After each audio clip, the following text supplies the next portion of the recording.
Je n'aime pas l'huile de palme. Trop grasse.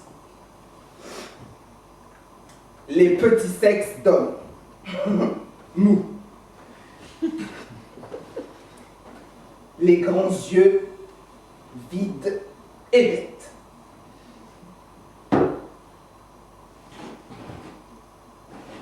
Ce qui m'intéresse chez un homme,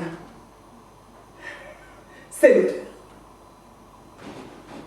L'odeur de pâte d'arachide chaude. La transpiration, la sueur avec son aigreur. Une sueur qui colle à la peau comme de la cire.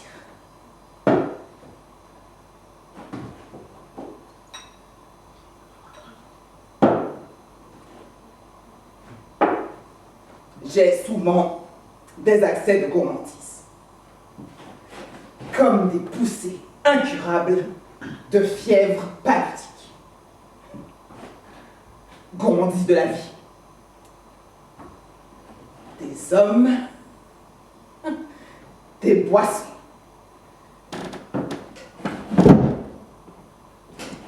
Une même gourmandise peut m'assiéger pendant des mois entiers. Les gourmandises sont aussi tenaces que volatiles.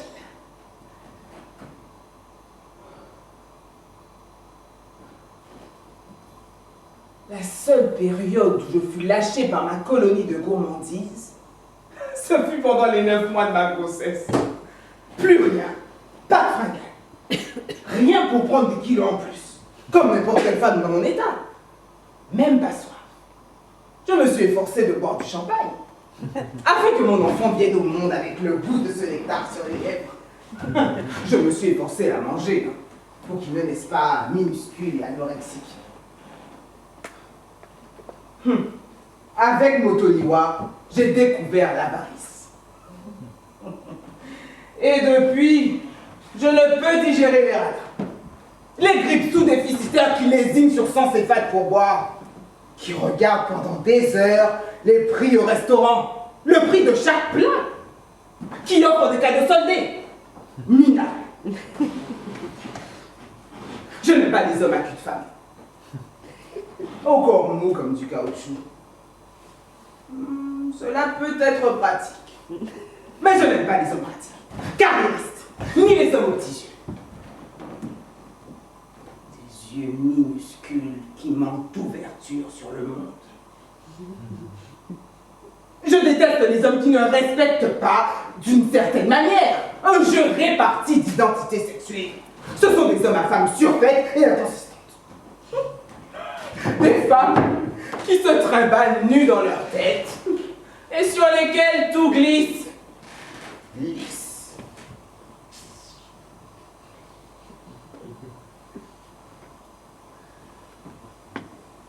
J'ai peur de vieillir.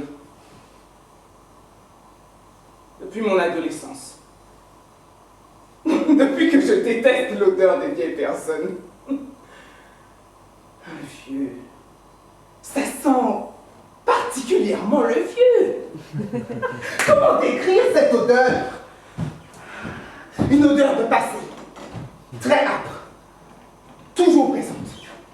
Une odeur qui imprègne les habits, les meubles, les plats, les casseroles, jette le passé sur le visage de toutes les femmes enceintes. Odeur stagnante que chaque vieux charrie derrière lui, suspendu dans l'air, avec son poids d'existence.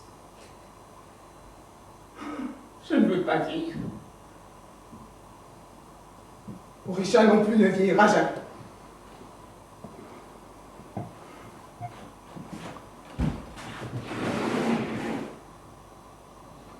Je n'aime pas la télévision et cette image de moi qu'on m'envoie par satellite.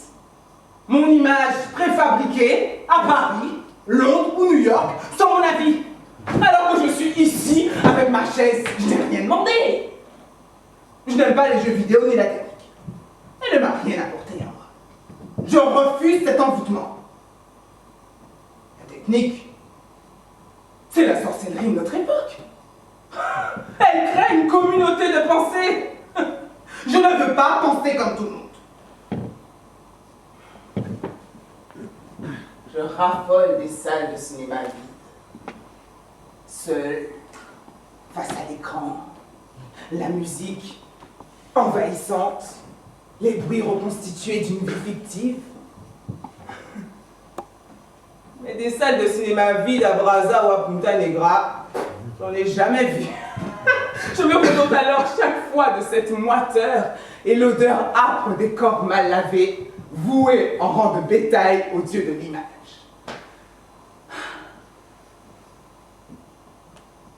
Les films, eux, me restent gravés dans la chair comme des petits joyaux, souvent mal ciselés, perles qui à jamais mourront avec tous leurs défauts.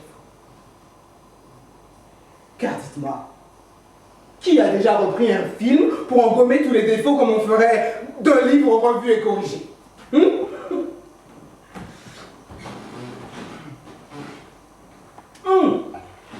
Je déteste le mythe de la cuisine équipée. Toute cette machinerie qui me crie au visage que mon royaume est installé. Oh, je ne suis pourtant plus une femme qui va puiser son eau à plusieurs kilomètres de chez elle. Je ne m'éclaire plus à la lampe tempête ni à la bougie. Mais j'aborde l'homogénéité dans une maison. L'ordre. J'ai l'impression que ça ne vit pas.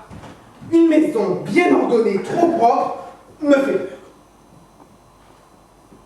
Et ces murs en parpaing qui se fissurent à la moindre saison sèche comme un visage humain me donnent l'impression d'un endroit maudit. J'ai toujours peur. Je surveille ces fissures du regard. Je crois aux esprits. Il pourrait bien en sortir un ou deux d'une de ces fentes arides.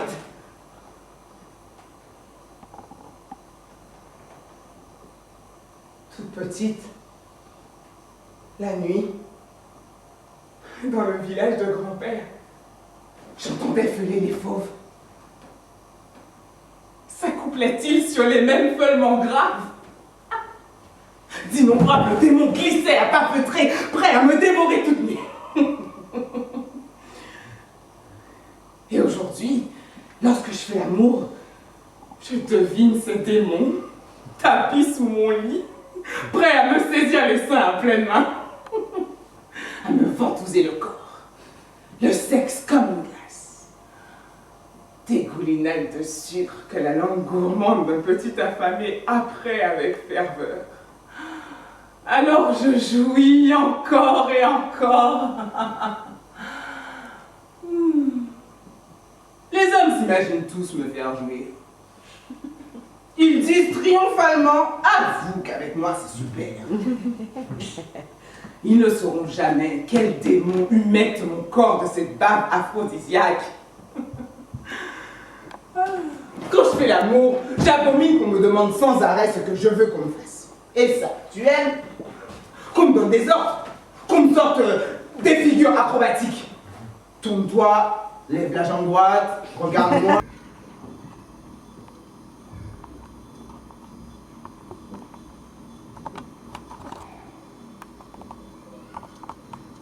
Par le dos lacéré par les griffes d'un grand fauve noir. Chaque soir que Dieu fait, un lion, couleur charbon, conserver sa trace sur mon dos cousu de cicatrices. Mais mon motoliwa n'était qu'un nain encore poisseux comme de l'huile de palme, et miaulant à tout va.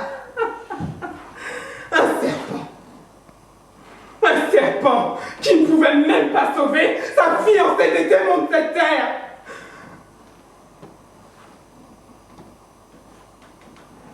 J'ai quelques rêves qui souvent me harcèlent. Dans l'un d'eux, je suis allongée sur un lit en fer qui grince à chaque mouvement. Le sommeil tarde à venir. C'est toujours ainsi au début. Puis le sommeil. Un sommeil fait de lucidité et d'un voile épais de torpeur. Un sommeil où le moindre bruit fait sursauter. Je suis allongée, il fait chaud. Le ventilateur joue une musique concrète et répétitive, brassant un air brûlant qui refuse de quitter la chambre.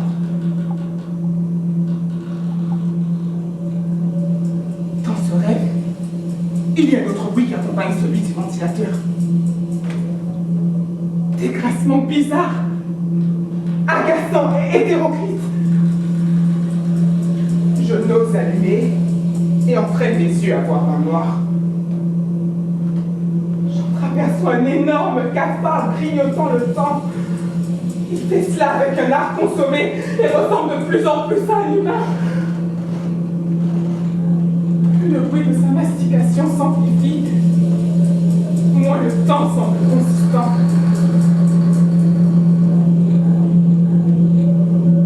Les bruits ne cessent qu'un instant pour recommencer, collant, insistant, lancinant, inquiétant. Je ne trouve aucune explication à ces bruits. L'imagination s'emballe alors vers n'importe quoi. Je pense à un serpent qui se glisse vers moi. Mais sa tête est prise entre la parenthèse du temps grignoté par le cafard. Un serpent hérissé de colère. Affolée, je me fais toute petite, dans l'attente du moindre contact suspect pour m'enfuir. Et j'attends, ruisselant de sueur, perdu dans une prière confuse.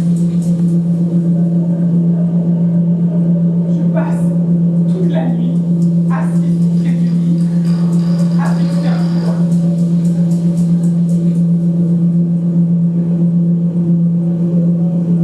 La raison s'agite dans ma tête et s'effondre tout contre mon imagination.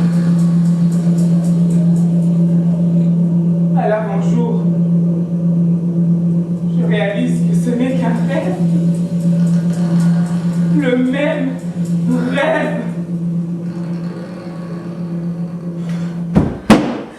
Oh, j'ai souvent rêvé de t'écraser de cette manière, Motoliwa.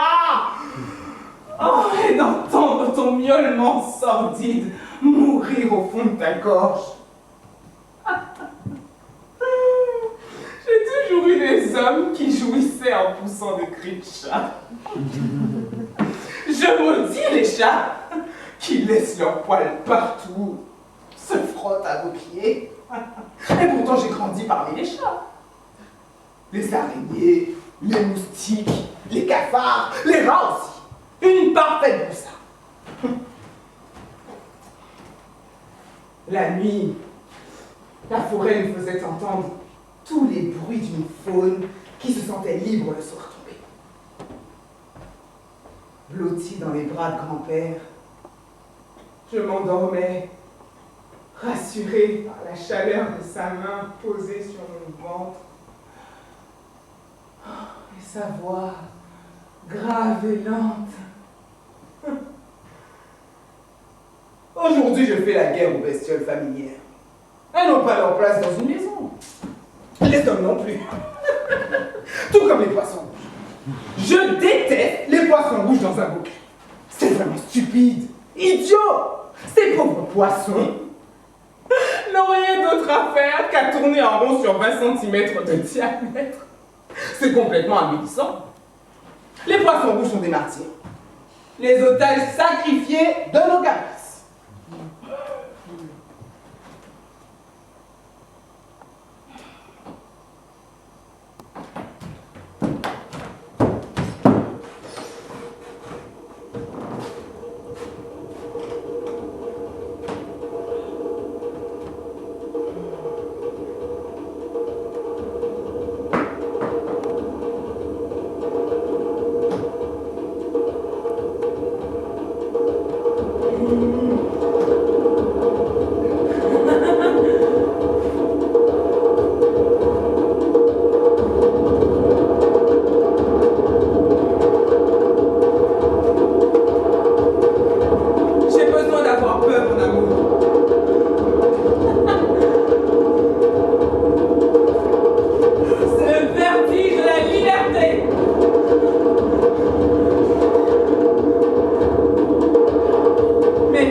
l'aura d'un membre de ma faune décuplait inexorablement le sentiment de me jouer de cette pieuvre qui me sida. Une pieuvre qui m'aurait puni et délivré à la fois.